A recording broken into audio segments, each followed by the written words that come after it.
देखिए, मांझी जी का विवादों से पुराना रिश्ता हो गया।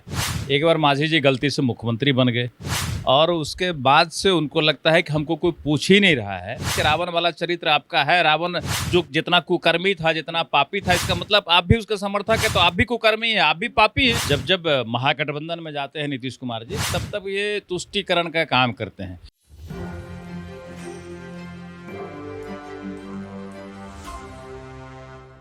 नमस्कार, एक न्यूज़ 24 देख रहे हैं आप और मैं हूं आपके साथ अविनाश। इस वक्त हमारे साथ बीजेपी से विधायक हैं नीरज कुमार बबलू।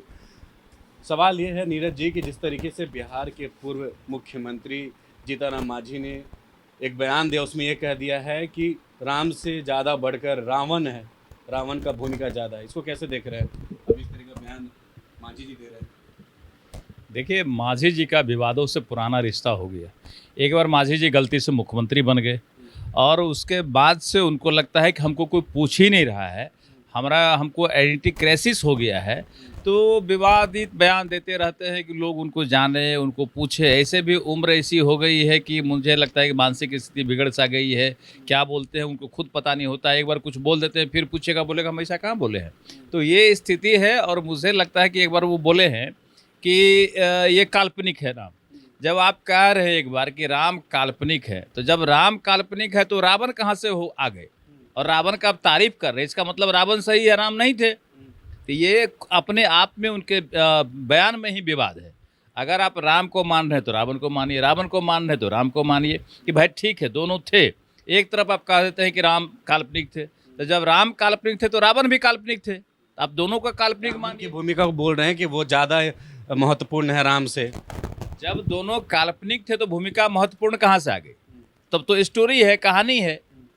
जब काल्पनिक मान रहे हैं तो दोनों फेक है, और नहीं अगर मान रहे हैं राम, तो आप कह रहे हैं कि रावण ज़्यादा कर्मठ थे, तो जनता इस चीज़ का हिसाब लेगी कि राम और रावण में क्या फ़र्क है। आप रावण के काम को अगर पसंद करते हैं तो जनता आपसे हिसाब जरूर लेगी। आने वाले समय में अगर जनता के बीच जाएंगे ना, तो जनता हिसाब लेगी कि रावण वाला चरित्र आपका है। रावण जो जितना कुकर्मी था, जितना पापी था, इसका मतलब आप भी उसके समर्थक है, तो आप भी कुकर्मी हैं, आप भी पापी हैं। ये जनता हिसाब लेगी आने वाले समय में। अच्छा, बिहार सरकार ने एक बड़ा ऐलान किया और जिस तरीके से रमजान के महीने में उन्होंने ये कहा है कि जो भी मुस्लिम समुदाय के जो लोग हैं उनको आने और जाने के समय में राहत दी गई है। इसको कैसे देख रहे हैं? मुस्लिम समुदाय के लोग की बात कर रहे हैं रमजान के महीने में।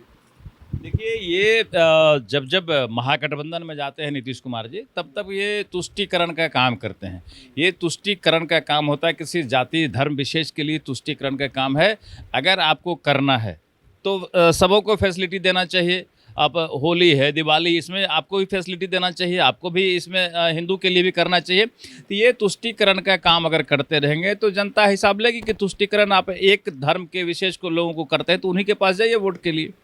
लेकिन इस मुद्दे पे तो कांग्रेस के विधायक ये बोल रहे हैं कि नरेंद्र मोदी से पूछिए ना कि वो देश को कैसे बेच रहे हैं। इसमें गलत कहाँ है? कोई काम बाधा कहाँ हो रहा है अगर मुस्लिम समुदाय के लोग की बात की जा रही है आने जाने में? अरे, काम का जहाँ तक बात है, जहाँ सुविधा देने का बात है, तो जाति विशेष के लिए थोड़े सुविधा होता है। सरकार इसके लिए थोड़े किसी जाति विशेष के लिए आप काम कीजिए। कोई भी सरकार सबों के लिए काम करती है, सभी जाति धर्म विशेष के लिए, सबके लिए एक बराबर सा काम करती है। तो ये विशेष करने का क्या मतलब है? जो विशेष कर रहे हैं उससे पूछे कि भाई ये विशेष क्यों कर रहे हैं। बाकी जो बहुसंख्यक है वो क्या फालतू है? राज्य में, देश में बहुसंख्यक फालतू हैं, उनके लिए क्यों नहीं करेंगे? आप उनके लिए भी कीजिए। हम किसी के करने के लिए मना नहीं करते, आप किसी के लिए कीजिए, लेकिन सबके लिए कीजिए, ये तो जरूर कहेंगे। अगर मुस्लिम के लिए कर रहे हैं तो हिंदू के लिए क्यों नहीं करेंगे? उनके लिए भी कीजिए आप। अशोक चौधरी बिहार सरकार में मंत्री है, वो भी ये मुस्लिम को लेकर फिर से बयान दिया। उन्होंने कहा कि देश में जो है 90% मुस्लिम जो है कन्वर्टेड है। इसको कैसे? बिल्कुल कन्वर्टेड हैं तो फिर से उस चीज़ को समझे। वैसे ये लोग हमेशा तुष्टीकरण की बात करते हैं। वे तुष्टीकरण में हम धर्म विशेष के लिए बात करेंगे तो धर्म विशेष का वोट हमारे साथ आएगा। देखिए, जब जब महागठबंधन में जाते हैं तब जेडीयू को वोट मिलेगा, और जेडीयू अगर अकेले खड़ी होगी या बीजेपी के साथ जाती है तो एक भी वोट इनको नहीं मिलता है, तो सब इनका किया धरा है फेल हो जाता है। एक बार जेडीयू अकेले माइनॉरिटी यहाँ पर सम्मेलन कराए थे। मुझे लगता है कि 5,000 आदमी का व्यवस्था किया गया था और पूरा चिकन बिरयानी बना कर रखा गया था। हम लोग भी साथ में थे, लेकिन इनका चिकन बिरयानी खाने एक भी मुस्लिम नहीं आया। इनसे इनको समझ में आना चाहिए कि तुष्टीकरण का जो हम प्रयास करते हैं, ये जब जब ये चाह रहे हैं ना कि मुस्लिम का जो वोट है, इलेक्शन का समय है, मिल जाए ताकि ये सब जो बिल्कुल बिल्कुल यही तुष्टिकरण चल रहा है और राजद वाले समझ रहे हैं कि ये मुस्लिम हमारे साथ है। अब ये प्रयास कर रहे हैं कि कहीं हमको राजद से अलग होना पड़े तो मुस्लिम हमारे साथ चला है, तो ये मुझे नहीं लगता है कि संभव है। ये राजद के साथ मुस्लिम भाई हैं तो मुझे लगता है कि वहीं रहेंगे, चाहे कुछ भी कर दे ये। तो ये थे हमारे साथ बीजेपी से पूर्व मंत्री और अभी विधायक है नीरज कुमार बबलू ने तमाम सवालों पे जो है अपना तर्क दिया और जिस तरीके से जीतन राम मांझी ने बयान दिया, रावण को बड़ा बताया, उसको लेकर इन्होंने साफ तौर पे जिस तरीके से बताया कि ये काल्पनिक बातें हैं जो कर रहे हैं। फिलहाल इस खबर में इतना ही। सहयोगी मदन के साथ मैं अविनाश, एक न्यूज़ 24 पटना।